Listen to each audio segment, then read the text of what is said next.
Olá, meu nome é Ana Krepski, sou docente do Instituto de Biociências da Universidade de São Paulo e fui convidada para essa palestra conversar com vocês sobre deficiência intelectual e métodos de diagnóstico.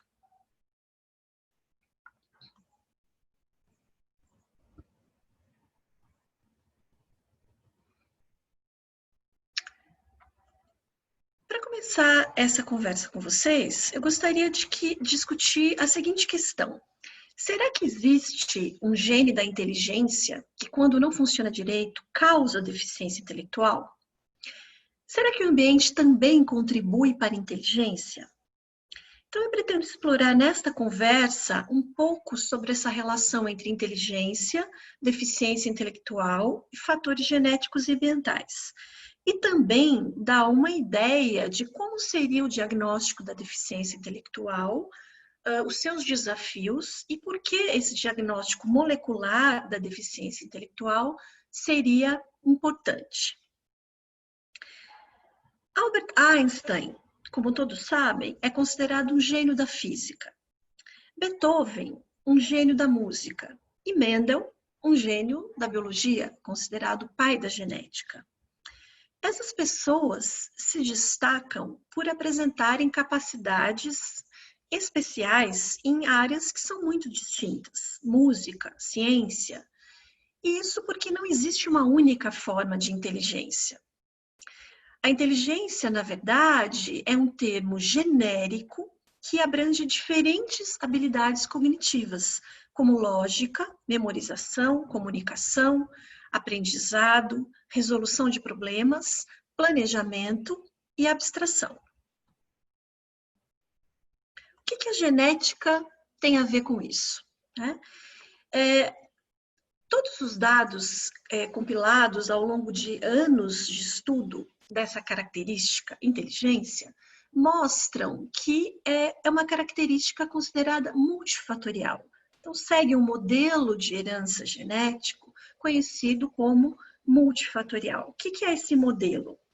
A característica ou o fenótipo é o resultado da atuação conjunta de fatores ambientais, como, por exemplo, nutrição, interações sociais, infecções e vários genes. Então, a combinação de muitos genes e de fatores ambientais é que contribuem para o desenvolvimento da nossa inteligência.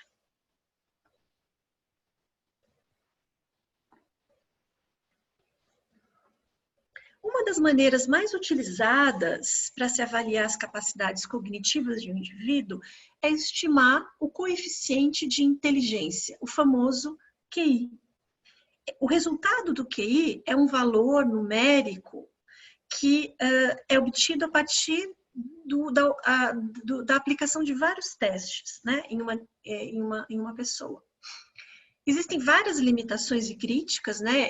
O QI é um dos testes, existem muitos outros, mas ele é ainda bastante utilizado e nós vamos utilizar este modelo para continuar a partir daqui discutindo o que é inteligência e deficiência intelectual.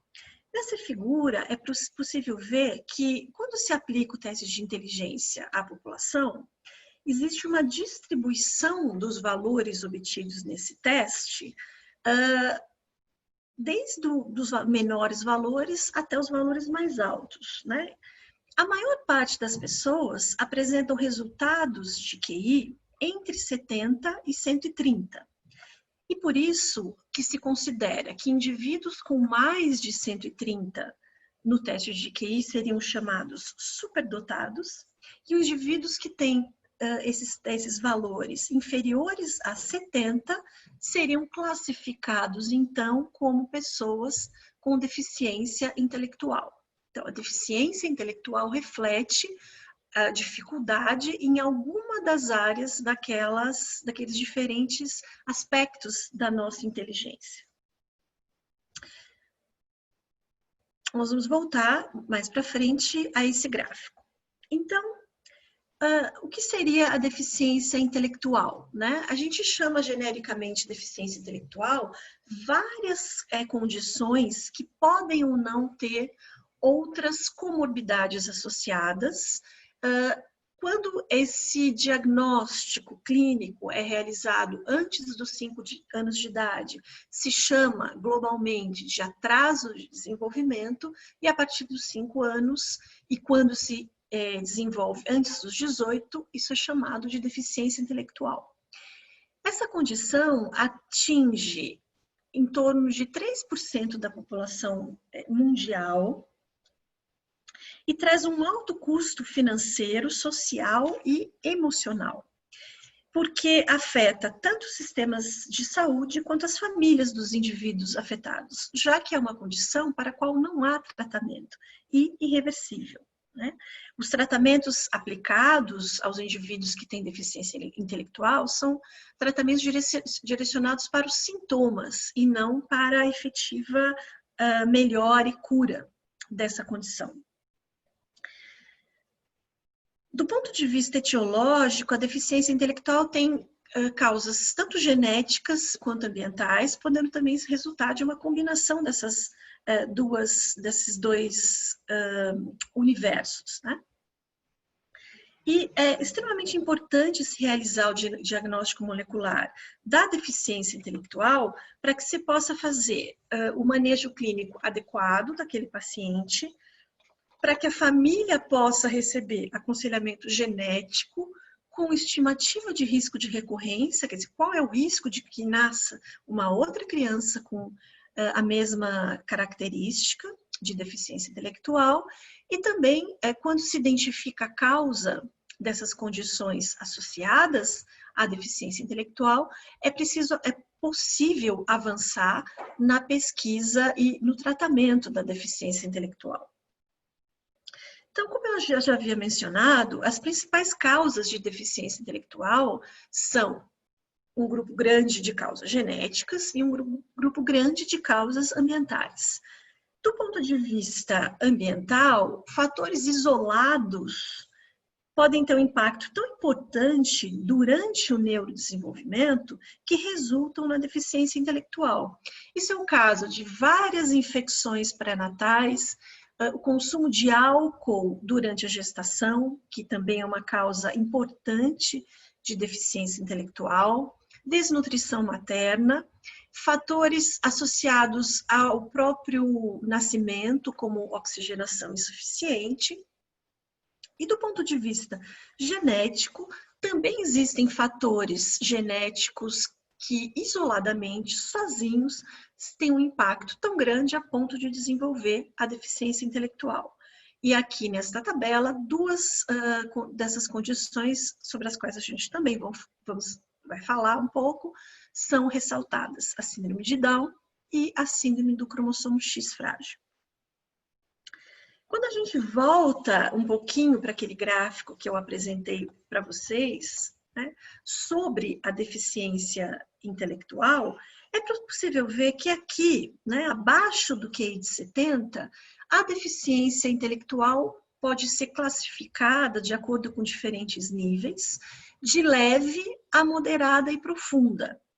Quando a gente faz essa subdivisão, é possível verificar que, nos casos de deficiência intelectual leve, existe uma preponderância de fatores ambientais, como desnutrição materna, desnutrição perinatal, ocorrência de infecções. Por outro lado, nos casos de deficiência mais grave, os fatores genéticos são preponderantes. Então, isso faz com que frequência de deficiência intelectual moderada a grave seja praticamente a mesma nas diferentes populações, mas a frequência de deficiência intelectual leve pode variar nas diferentes populações do mundo, exatamente pela influência de fatores ambientais.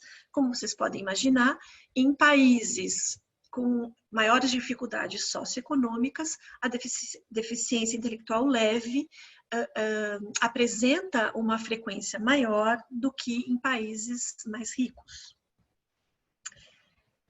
Existe um fluxo complexo de testes genéticos que são realizados tentando chegar ao diagnóstico molecular da deficiência intelectual em cada paciente e eu vou explicar para vocês por que que isso ocorre, né? Quais são as características da deficiência intelectual que tornam difícil o diagnóstico, né? Imediatamente através de um único teste. A primeira coisa são exatamente os fatores ambientais. É difícil em cada paciente determinar se houve ou não a influência de fatores ambientais e em que medida esses fatores ambientais contribuíram para aquele atraso de desenvolvimento antes dos 5 anos ou a deficiência intelectual que se estabelece após isso. Especialmente nos casos em que a deficiência intelectual acontece isoladamente. Para a maioria dos casos de deficiência intelectual, um outro aspecto complicador é que os pacientes apresentam quadros clínicos sobrepostos. Na deficiência intelectual não sindrômica, ou seja, que não é associada a outras condições, é muito difícil identificar, dentre todos os genes que podem estar associados àquela deficiência intelectual, qual seria o culpado, né, o responsável. E isso decorre, talvez, da maior complicação associada à deficiência intelectual, que é a sua grande heterogeneidade genética.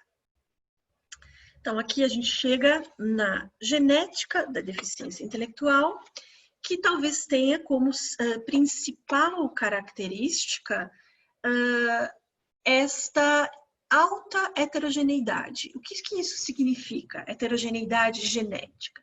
Significa que muitos genes, quando têm uma mutação, podem causar o mesmo quadro clínico de deficiência intelectual.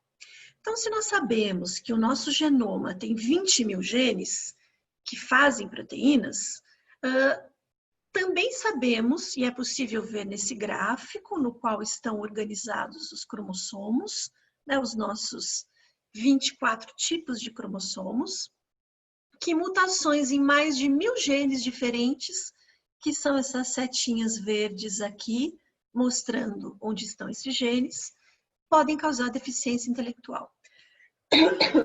O nosso sistema nervoso é muito complexo, todo o processo de neurodesenvolvimento depende da atuação em sinergia de milhares desses genes, e, portanto, uma mutação em qualquer um desses genes que atuam durante o neurodesenvolvimento podem resultar em um quadro de deficiência intelectual.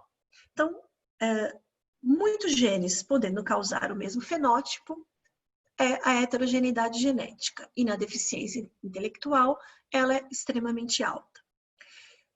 Para quem já estudou aqui os padrões de herança mendelianos, a deficiência intelectual apresenta todos os padrões de herança, são descritos tanto genes com padrão dominante quanto recessivo, e tanto genes localizados nos autossomos quanto no cromossomo X podem causar deficiência intelectual quando não funcionam direito. Um outro aspecto, dois outros aspectos que adicionam complexidade à deficiência intelectual primeiro, que cada uma embora a deficiência intelectual como um grupo seja relativamente frequente, né, se atinge até 3% da população mundial, é uma condição frequente, em cada pessoa a causa é diferente. E, portanto, individualmente, cada uma dessas condições, causada pelos mais de 1000 genes, individualmente, é rara. O outro aspecto complicador é que, mesmo que várias pessoas apresentem mutações em um mesmo gene de deficiência intelectual, a apresentação clínica é variável. Esse é um fenômeno conhecido como expressividade variável. Existe a deficiência intelectual, mas a maneira como ela se manifesta e o grau em que ela se manifesta é variável nos diferentes indivíduos. E, por fim, existe um outro aspecto chamado de penetrância incompleta ou variável, que é apresentado por algum dos genes que causam deficiência intelectual E nós podemos definir esta penetrância incompleta como nem todos os indivíduos que têm a mutação vão manifestar a característica.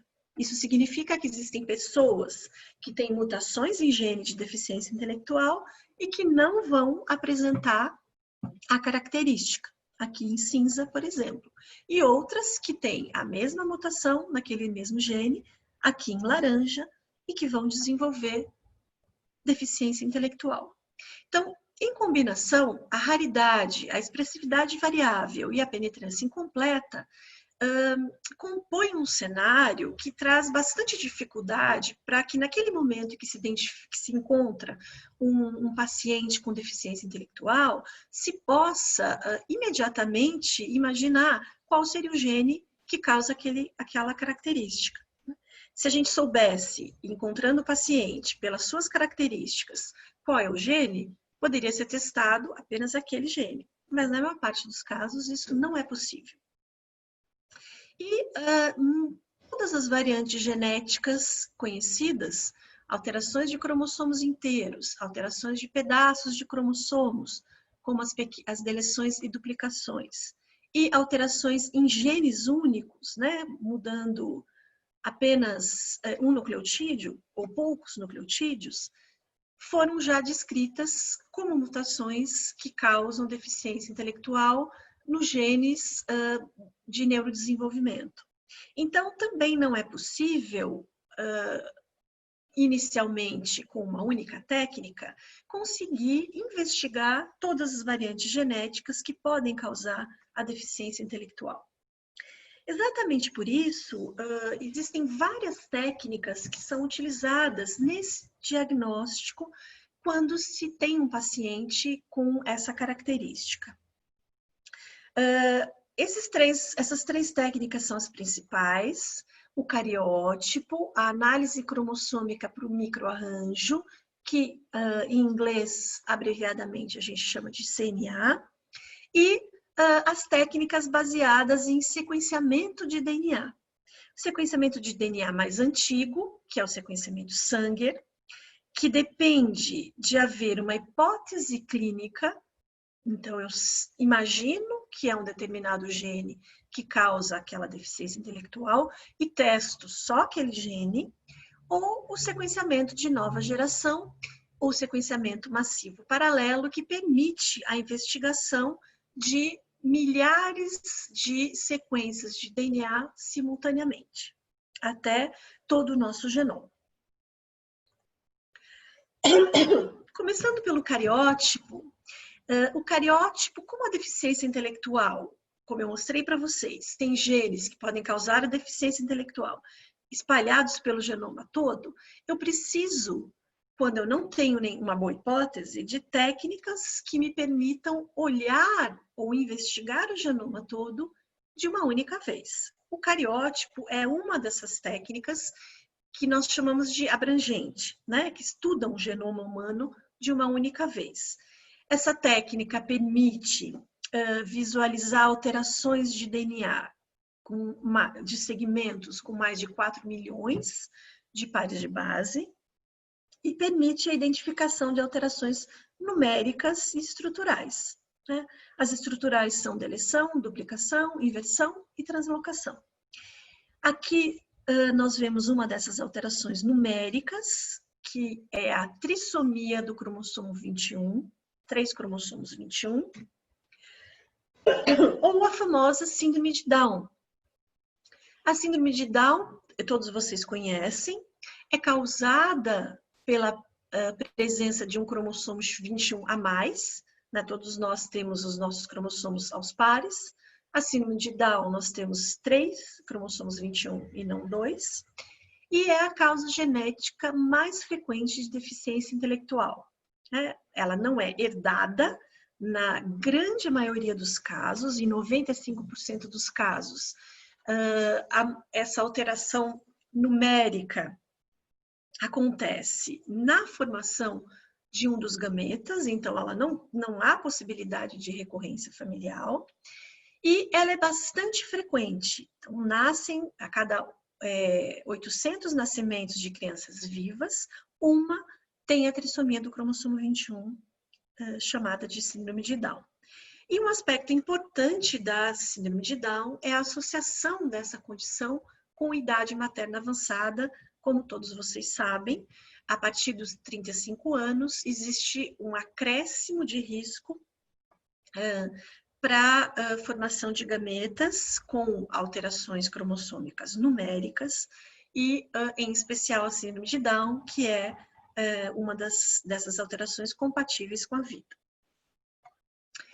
Quanto a gente consegue identificar, utilizando o cariótipo, de todos os casos de deficiência intelectual?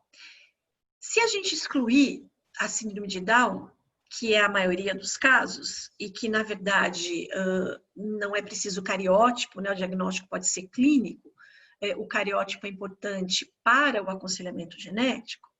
Tirando a síndrome de Down, de todos os casos, 3% vão ter alterações cromossômicas detectáveis por esse exame de cariótipo, que é olhar os cromossomos ao microscópio óptico. Existe uma outra técnica chamada análise cromossômica por microarranjo, que eu já mencionei, que permite a detecção de alterações cromossômicas submicroscópicas. Então, eu tenho um aumento de resolução em relação ao cariótipo, eu consigo ver coisas menores do que aqueles 4 milhões de pares de base, portanto, eu consigo ver mais coisas com essa técnica, mas eu só vejo ganhos e perdas de DNA. Eu não vejo outras alterações estruturais que eu veria no cariótipo. Essa técnica é muito importante porque, assim como o cariótipo, eu consigo investigar o genoma inteiro em um único teste, né? Uma das abordagens mais comuns para esse teste é misturar 2 DNAs, o DNA que eu quero testar do paciente, com um DNA controle de uma pessoa que não tem aquela característica, faço a hibridação dessa mistura em uma lâmina e depois analiso, né, essas sondas para tentar identificar duplicações, que aqui, colocando essas sondas ao longo dos cromossomos, eu conseguiria ver, ou deleções.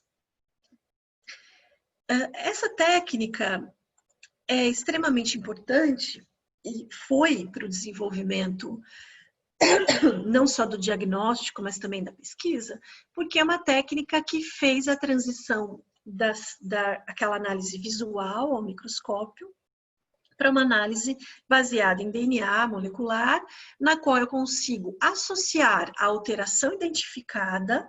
Então, aqui, por exemplo, uma duplicação, um ganho no cromossomo X, e eu sei exatamente, utilizando bancos de dados públicos, quais são as sequências de DNA que estão neste segmento alterado, o que eu não consigo saber olhando apenas para o cromossomo no cariótipo.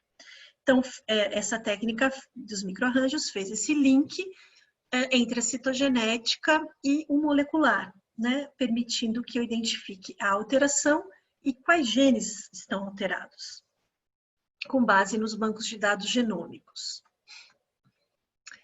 Eu posso, utilizando essa técnica, não apenas realizar o diagnóstico, identificando a causa daquele quadro.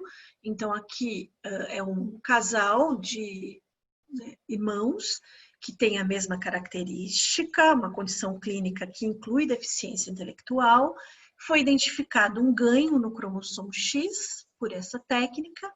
E aqui, utilizando FISH, que é uma outra técnica, eu consigo ver nesse núcleo esses 3 sinais dessa região, e não 2, confirmando a duplicação. Então, aqui eu consigo o diagnóstico e, a partir daí, consigo realizar o aconselhamento genético dessa família, né? Há uma recorrência, porque a mãe é portadora, né? Ela tem 2 filhos com a mesma característica, mas também consigo realizar pesquisa utilizando essa técnica, né? Eu posso identificar uma alteração, aqui, por exemplo, essa pequena deleção mostrada nesse experimento, eu sei quais são os genes que aqui estão e consigo, juntando vários desses pacientes, escrever uma nova síndrome que inclui, por exemplo, deficiência intelectual e outras características, né? Então, utilizando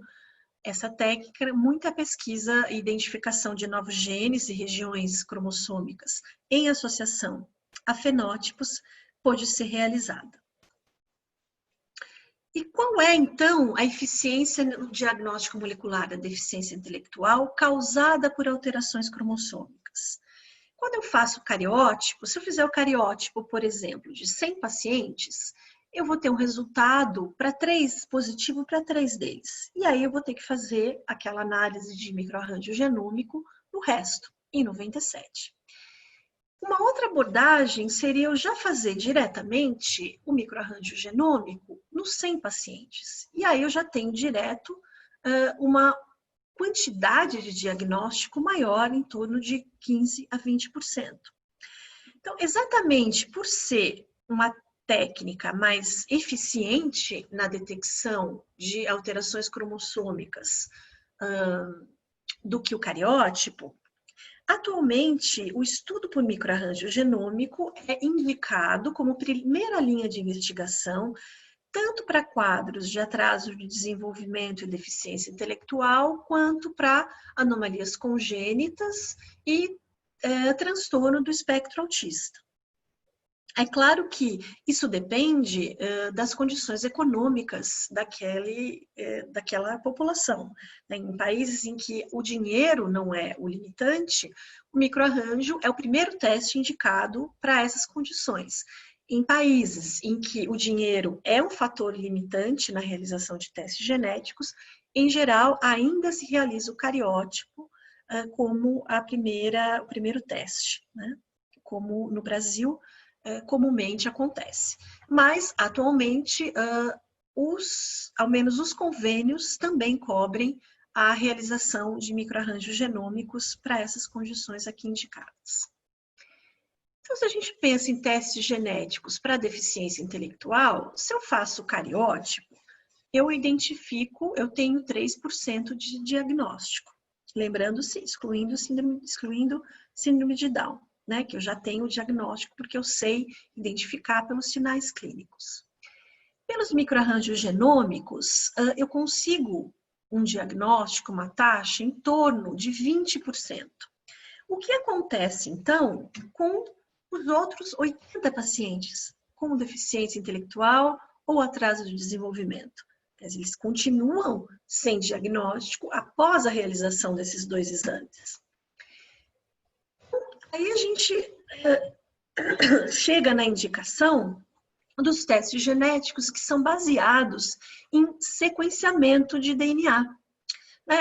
Aqui, essa figurinha apresenta quais seriam esses testes. O mais convencional de todos é o sequenciamento do tipo Sanger, que vocês conhecem.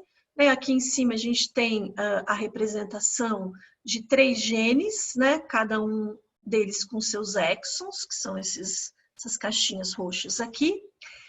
Num típico teste genético por sequenciamento Sanger, a gente teria que fazer, no mínimo, uma reação para cada exon para conseguir buscar ou procurar mutações nessas regiões que codificam desses genes.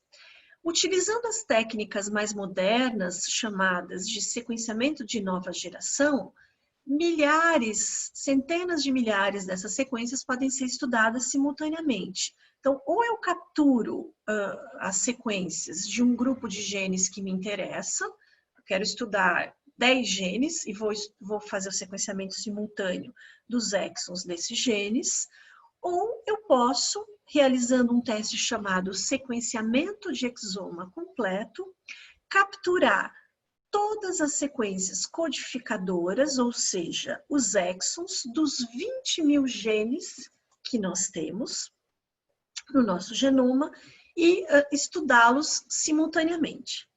E, por fim, o teste mais completo de todos, e que inclui a possibilidade de detecção de todas as variantes, é o sequenciamento de genoma completo, no qual tanto os exons quanto os introns, né, localizados entre os exons, e as regiões intergênicas são sequenciados. Então, eu sequencio tudo. Então, a partir deste dado, eu tento identificar qual variante pode estar associada com a característica que eu estou estudando, ou tentando realizar o diagnóstico. Então, quando eu tenho uma hipótese importante, por exemplo, a síndrome do cromossomo X frágil, né? Quando eu tenho sinais clínicos que me mostram que aquela condição pode ser causada por mutação em um gene específico, o mais simples e o mais indicado é a realização do teste específico para aquele único gene. Eu trouxe a síndrome de X frágil para vocês, porque além da síndrome de Down, a síndrome de X frágil é a segunda causa mais comum de deficiência intelectual e, dentre as causas genéticas herdadas, é a mais frequente. Então, diferente da síndrome de Down, em que as alterações aconteciam ao acaso, as mutações na síndrome do X frágil, elas são herdadas. E por isso, exatamente, é extremamente importante se identificar essa causa molecular da deficiência intelectual para poder orientar as famílias. Então, a síndrome X frágil é causada por mutações no gene FMR1 e representa uma porcentagem importante dos casos de deficiência intelectual, tanto em homens quanto em mulheres. Ela é mais frequente em homens, porque os homens têm apenas um cromossomo X, este gene está no cromossomo X, e as mulheres têm 2 cromossomos X. Então, elas podem ter a mutação, mas tem o outro alelo desse gene normal. Por isso, elas apresentam menos a característica.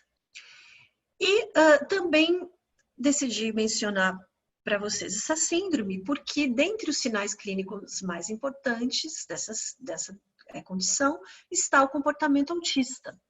E se a gente pensa nos casos diagnosticados como autismo, cerca de 10% deles é decorrente de mutação na síndrome do cromossomo X frágil. Exatamente por isso, é importante haver essa hipótese, dependendo da clínica, e dessa pesquisa nos casos de deficiência intelectual e autismo do gene FMR1.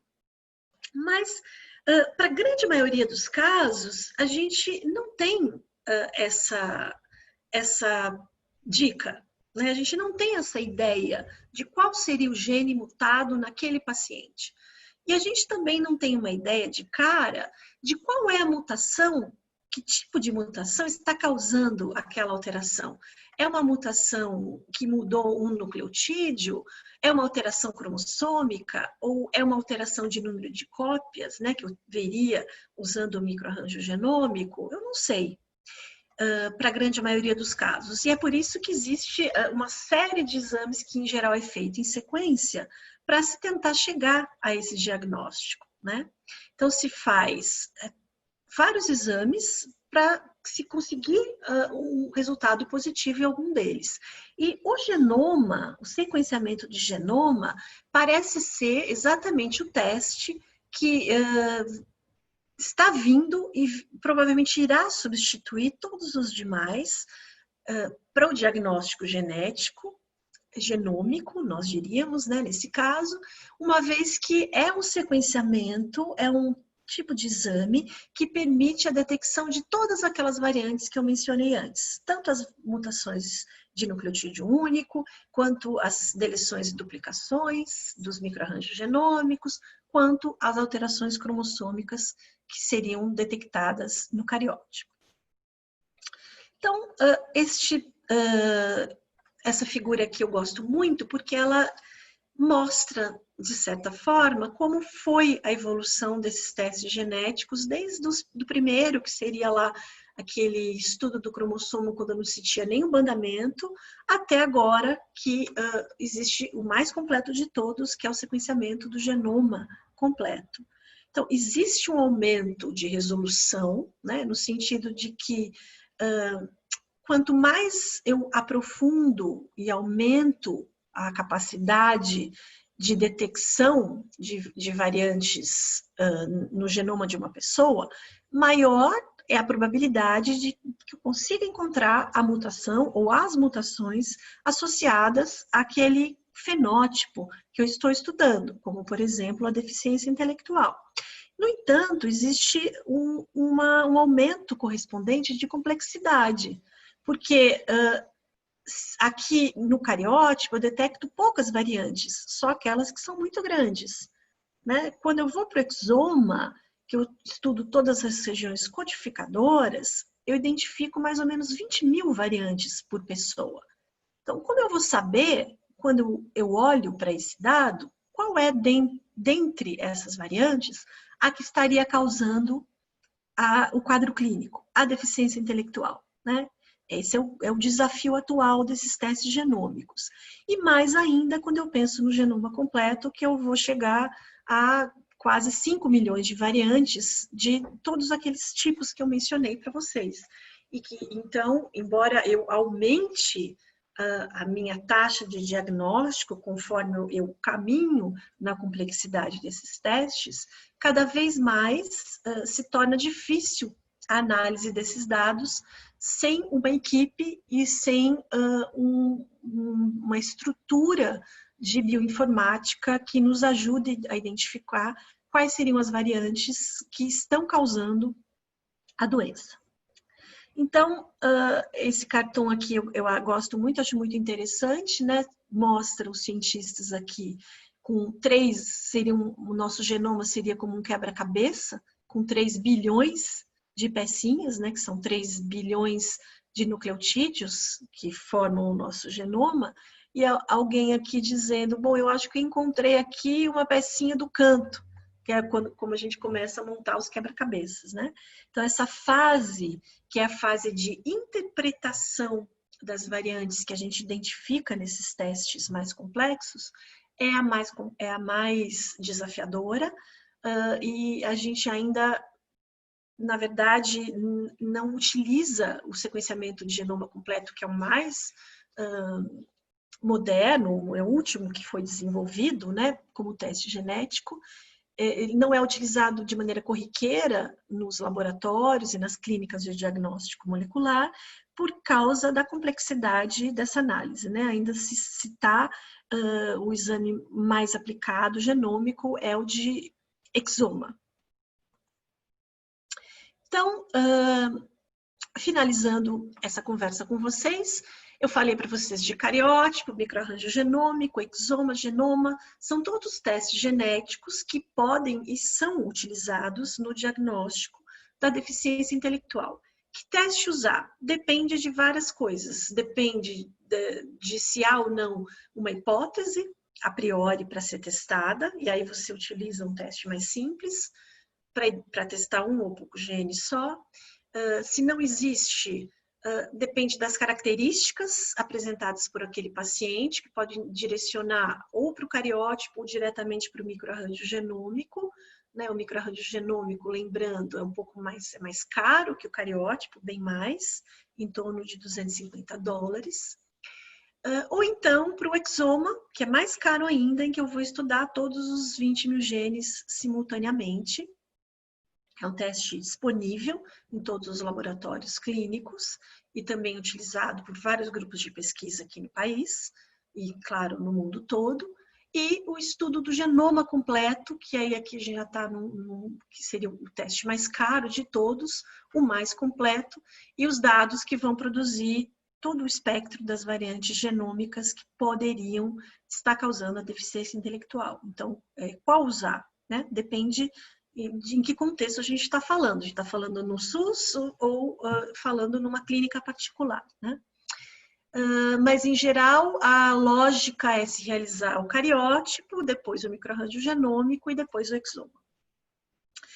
E aqui, nesse esqueminha, é possível ver para onde, né, essa pesquisa e o diagnóstico das condições genéticas, incluindo a deficiência intelectual, caminham, que é se coleta o material biológico, que pode ser sangue, saliva ou algum outro tecido, se faz a extração de DNA e o sequenciamento do genoma completo. A partir desse dado, se analisa para a detecção de todas as variantes genéticas que aquele genoma contém. E então se tenta identificar, dentre as milhões de variantes, qual seria a mais indicada, né, para causar aquele quadro clínico.